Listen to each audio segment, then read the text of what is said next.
Reçois de moi le parfum qui t'est dû, la beauté de ton nom, mon âme est perdue. Je veux n'être qu'à toi, Jésus, je t'aime. Que toute la création écoute la parole de Dieu. Humanité tout entière, viens au pied du maître pour ton instruction. Bien-aimés, petits et grands, enfants, adolescents, adultes et aînés, quelles que soient tes difficultés, seule ton obéissance à l'Éternel te guérira.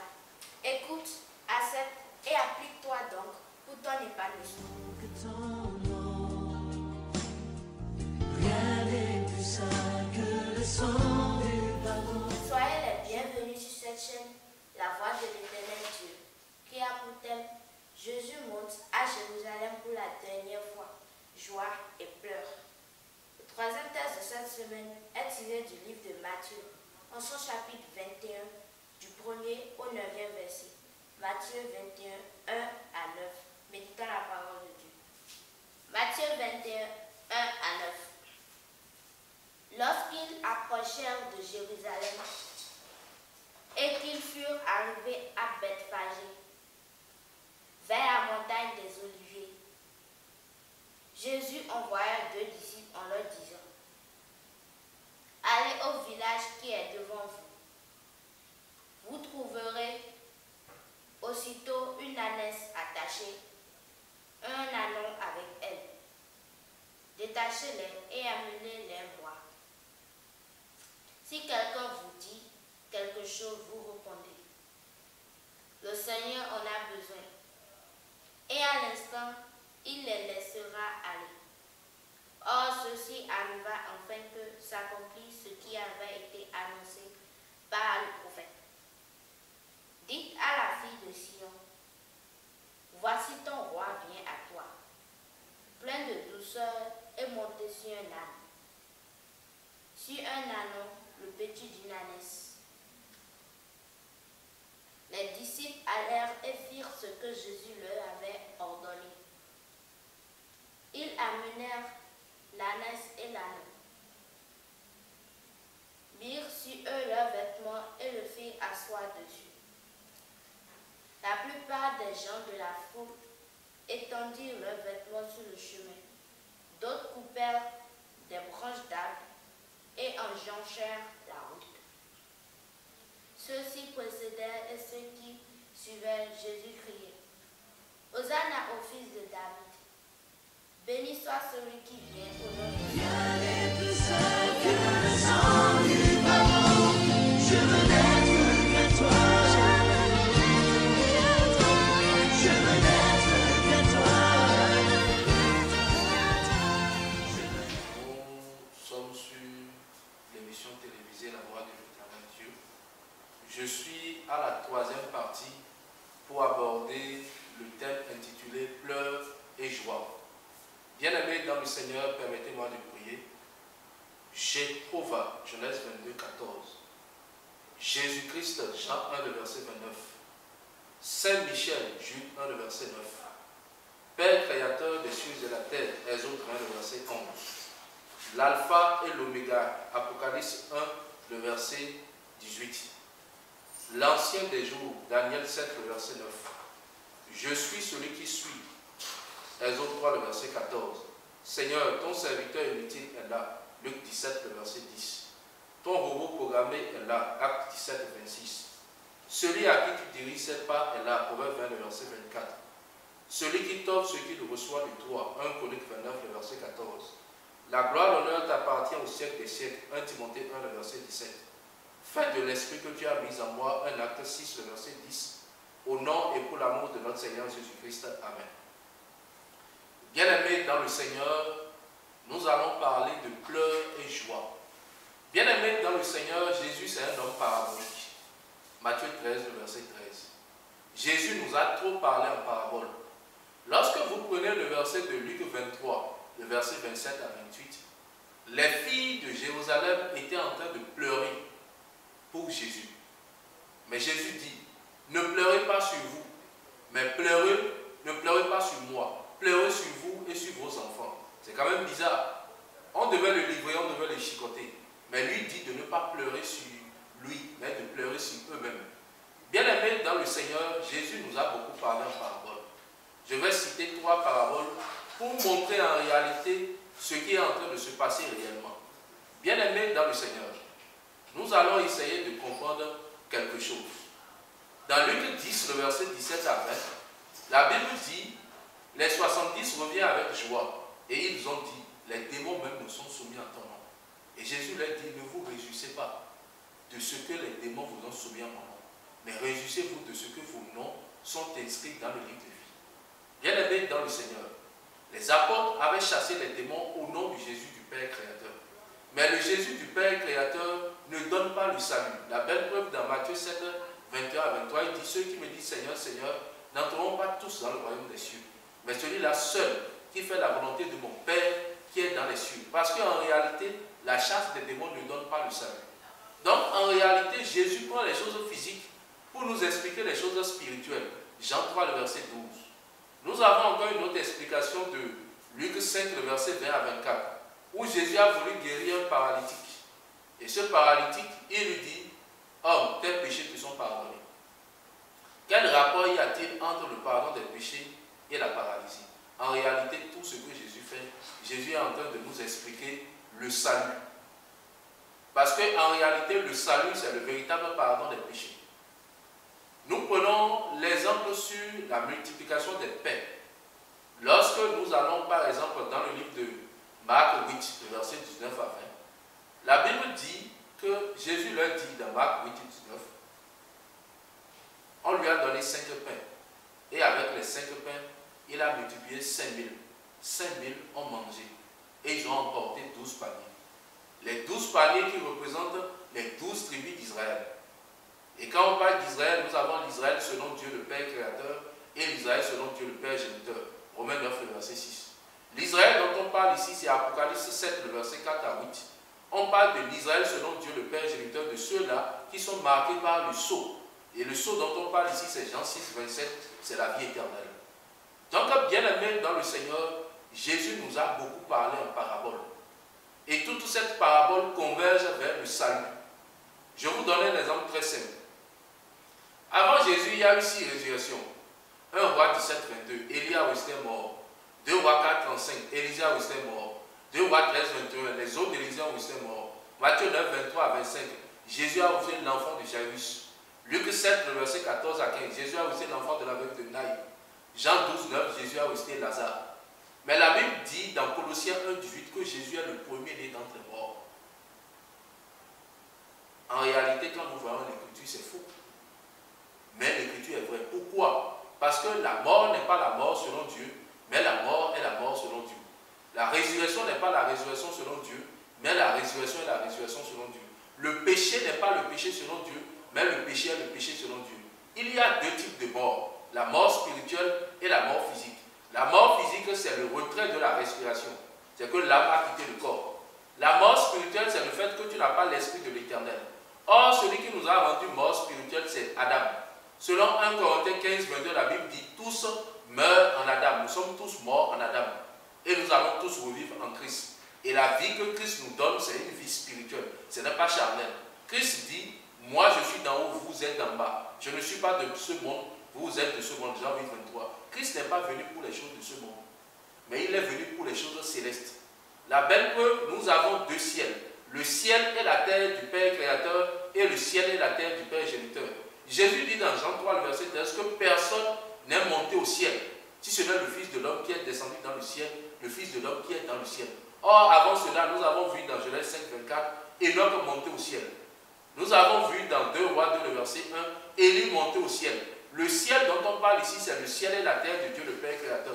2 Pierre 3, le verset 12 à 13 dit, nous attendons, selon sa promesse, de nouvelles cieux, une nouvelle terre, là où la justice habitera. Donc, bien aimé dans le Seigneur, Jésus nous parle des choses du ciel. Donc aujourd'hui, moi, je vais parler des choses du ciel. Je ne suis pas là pour parler d'une religion, mais je suis là pour te parler du salut, de l'explication véritable de la Bible. Bien aimé dans le Seigneur, nous sommes dans pleurs et joie. Quelqu'un qui pleure, c'est quelqu'un qui est dans le deuil. Il y a plusieurs sortes de deuil. Il y a le deuil pour quelqu'un qui est mort. Il y a le deuil pour quelque chose que tu espérais, la chose n'est pas venue. Deutéronome 34, verset 8. La Bible dit, les enfants d'Israël ont pleuré le deuil de Moïse pendant 30 jours. Donc, les pleurs, c'est un deuil. Et quand on parle du deuil, le deuil, c'est une tristesse. Ésaïe 33, le verset 9. Le deuil, c'est la tristesse que l'on éprouve pour un mort. Bien-aimé dans le Seigneur, quand on dit que quelqu'un pleure pour quelqu'un, c'est que la personne est dans le deuil. Et quand quelqu'un est dans le deuil, c'est que la personne est triste. C'est un vivant qui éprouve de la tristesse pour un mort. C'est-à-dire qu'il pleure pour un mort.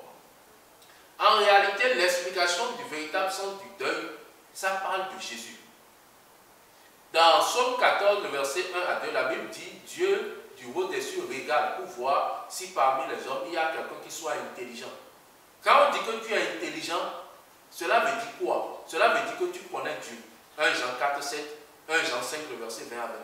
C'est ça qu'on appelle être intelligent. Or, être intelligent, c'est connaître Dieu, c'est naître de Dieu. Et le premier né de Dieu, c'est Jésus-Christ. C'est lui le premier fils de Dieu, Romains 8, 28 à 30. Donc, bien-aimé dans le Seigneur, avant Jésus, tout le monde était mort spirituel, bon pour l'enfer. Selon la destinée, depuis Adam jusqu'à Jean-Baptiste, tout le monde allait en enfer, y compris même Abraham. Personne n'était sauvé avant Jésus. Jésus, c'est le premier sauvé. C'est pour cela qu'on a dit que c'est lui le premier né d'entre les morts. Avant Jésus, personne n'était sauvé. Si les gens étaient sauvés, Jésus n'allait plus venir pour venir sauver l'humanité. Donc Jésus est le premier sauvé. Maintenant, quand on dit pleure, pleure c'est la tristesse. Pleure, c'est le deuil que l'on porte pour quelqu'un qui est mort. Jésus a porté notre deuil. Comment? Toute l'humanité était un cimetière spirituel. Je ne parle pas d'un cimetière charnel. Un cimetière spirituel. C'est-à-dire, nous sommes tous morts spirituellement. Selon Romains 3, 23. Tous ont péché et sont privés de la gloire de Dieu. Or, la gloire de Dieu, c'est 2 Corinthiens 3, le verset 18. C'est le Saint-Esprit. Donc, nous étions tous morts spirituellement. Même les prophètes qui étaient venus avant Jésus recevaient le Saint-Esprit. Cela venait, cela repartait. 2 Pierre 1, 20 à 21, 1 Pierre 1, 10 à 12. C'est pour cela que Jésus parle d'un esprit éternel. Jean 14, 16 à 17. Donc Jésus est maintenant venu. Quand il va venir, il sera donc le premier né d'entre les morts. Quand vous prenez Romains 1, 4, Romains 1, 4, Romains 1, 4, Jésus est le premier à avoir reçu le Saint-Esprit qui demeure éternellement. Les esprits que les prophètes recevaient, ça venait, cela repartait. C'est pour cela que Jésus dit, je vous enverrai un autre consolateur, afin qu'il demeure éternellement avec vous. Jean 14, 16 à 17. Donc Jésus est le premier né d'entre les morts, en ce qui concerne que c'est lui le premier à avoir reçu le Saint-Esprit qui demeure éternellement. Donc Jésus est le premier vivant. Quand je parle de vivant, je parle de vivant spirituel. Et c'est lui le premier fils. Ça veut dire celui qui est le premier né de l'éternel. En réalité, Dieu a 2 créatures. Les créatures terrestres et les créatures célestes. Adam est la première créature terrestre de Dieu. Luc 3, le verset 38. Jésus est la première créature céleste de Dieu. Romains 8, le verset 28 à 30. Donc Jésus, c'est lui le premier né d'entre les morts. Le premier à avoir reçu le Saint-Esprit qui demeure éternellement. Le premier vivant. Maintenant, il porte maintenant le deuil pour nous qui sommes morts spirituellement. Comment? J'avais dit que le deuil, c'est la tristesse que l'on éprouve pour un mort. La tristesse, en réalité, c'est quoi? 2 Corinthiens 7, 9 à 10. En effet, la tristesse, selon Dieu, produit une repentance à salut, dont on ne se repent jamais. Quand on parle de la tristesse, on parle de la repentance. Il y a 3 types de repentance. Il y a la repentance envers Dieu et selon Dieu, qui est Acte 20, 21. Nous avons la repentance envers les hommes, Acte 11, verset 18. Et nous avons les pratiques des œuvres dignes de la repentance, Acte 26, 20. Jésus, il est sacrificateur céleste, Hébreux 5, verset 5 à 6. Il n'est pas sacrificateur terrestre, Hébreux 8, 4. Le sacrificateur fait quoi? Il présente à Dieu le sang du médiateur. Et Jésus est à la fois sacrificateur, il est à la fois médiateur. 1 Timothée 2, le ciel du Père géniteur, dans la Nouvelle Jérusalem, Jésus le sacrificateur présente à Jésus Dieu le sang du médiateur. Et Jésus Dieu accorde la repentance selon lui et envers lui. Une seule personne qui joue trois rôles. Lorsque vous allez lire Hébreux 9, le verset 11 à 12, et Hébreux 10, le verset 12, vous allez comprendre ce que je dis. Jésus est sacrificateur, médiateur et Dieu pour nous amener à la repentance, à salut. Même quand nous disons que nous avons reçu le Saint-Esprit sur cette terre, on n'a pas encore reçu le véritable Saint-Esprit. Nous avons reçu un gage. Il faut lire Ephésiens 1, 13 à 14, Romains 8, 23. Nous avons reçu la première part de l'Esprit. C'est parce que les gens ne comprennent pas trop français. C'est pour cela qu'ils disent que nous avons reçu le Saint-Esprit. Nous avons reçu une garantie. Le véritable Saint-Esprit, c'est une vie éternelle. Ce n'est pas ici. Mais nous avons reçu la première part de l'Esprit. Donc, quand on parle des pleurs, les pleurs ici signifient la tristesse que Jésus éprouve pour nous, les morts spirituels. Un mort ne peut pas éprouver de la tristesse pour un mort. C'est un vivant qui éprouve de la tristesse pour un mort. Et celui qui a éprouvé de la tristesse pour nous, c'est Jésus, en étant sacrificateur, médiateur de Dieu. Et nous a donné la première part de l'Esprit. Ensuite, il viendra pour nous donner le corps incorruptible, 1 Corinthiens 15, 50 à 54, le vêtement du salut, Ésaïe 61, 10, et manger l'arbre de la vie éternelle. Donc les pleurs, en réalité, c'est la garantie du ciel. C'est ça qu'on appelle les pleurs. Et celui qui pleure pour nous, c'est Jésus. C'est pour cela que quand les filles de Jérusalem étaient en train de pleurer pour lui, il dit de ne pas pleurer pour lui, mais de pleurer sur vous et sur vos enfants. C'est quand même bizarre, c'est lui qui veut souffrir. Mais il demande quand même aux autres de pleurer sur eux. Jésus n'a jamais parlé des choses charnelles. Même tout ce qui est charnel que Jésus a eu à faire sur cette terre, c'est pour expliquer le spirituel. Je viens maintenant sur la joie. La joie de Dieu, c'est quoi? Romains 14, verset 17. C'est la réception du Saint-Esprit. Comment est-ce qu'on reçoit le Saint-Esprit? Matthieu 18, 20. Là où deux ou trois sont assemblés à mon nom, je suis au milieu d'eux. Ce verset-là, on a toujours expliqué ça charnellement. Or, c'est de manière spirituelle. Jésus est au milieu de nous pour faire quoi? Pour nous sauver. Sophonie 3, 17. Être sauvé ici, c'est quoi? 2 Timothée 1, 9. Acte 1, 8, c'est recevoir le Saint-Esprit qui demeure éternellement. Donc, là où deux ou trois sont assemblés, nous devons recevoir le Saint-Esprit. Les deux ou trois dont on parle ici, c'est 1 Jean 5, 6 à 8. L'Esprit, l'eau et le sang. L'Esprit, Jean 4, 24, Dieu. L'eau, Jean 7, 38 à 39. Hébreux 5, le verset 5 à 6. Jésus, le premier à recevoir le Saint-Esprit qui demeure éternellement. Et le sang, 1 Timothée 2, le verset 5. Hébreux 12, le verset 24. Hébreux 13, le verset 20. On parle du médiateur. Donc, les deux ou trois dont on parle ici, on parle de Jésus, le sacrificateur céleste, de Jésus, le médiateur céleste, et de Jésus Dieu. Donc, pour recevoir le Saint-Esprit, il faut ces trois acteurs, catholiques, protestants, évangéliques, baptistes, célestes, chérubins, séraphins, adventistes, témoins de Jéhovah. Le salut n'est pas là-bas. Le salut n'est dans aucune de ces églises. Le salut, c'est dans la main de Jésus, le sacrificateur, le médiateur et Dieu. Soyez-en sûrs. Donc, le salut n'est pas dans la main d'aucune église, mais le salut est dans la main de Jésus, le sacrificateur, le médiateur et Dieu. Si quelqu'un vous dit que le salut est dans une église et vous êtes la personne, vous allez en enfer. Le salut n'est pas là-bas. Le salut, c'est dans la main de Jésus, le sacrificateur, le médiateur Dieu. Toutes ces églises ont été envoyées pour les pratiques des œuvres dignes de la repentance. Et c'est des révélations angéliques. Or, les anges n'ont pas la connaissance du salut. Le salut, c'est dans la main de Jésus. Donc, bien aimé dans le Seigneur, je n'ai aucun défaut à reprocher à toutes les églises de cette terre, mais sachez que le salut n'est pas là-bas. Si Jésus, le sacrificateur, le médiateur Dieu, n'ont pas décidé de te sauver, tu iras en enfer. Bien aimé dans le Seigneur, que le peu que nous avons écouté transforme le cœur. Et que selon la prédestination, Apocalypse 20, 14 à 15, Apocalypse 21, 27, que nous serons sauvés. On est ensemble, éternellement, pour ceux de la gauche et de la droite. Thank you for watching the channel, The Voice of the Eternal God. If you like this video, don't forget to subscribe, comment, share in order to extend the gospel. God bless you.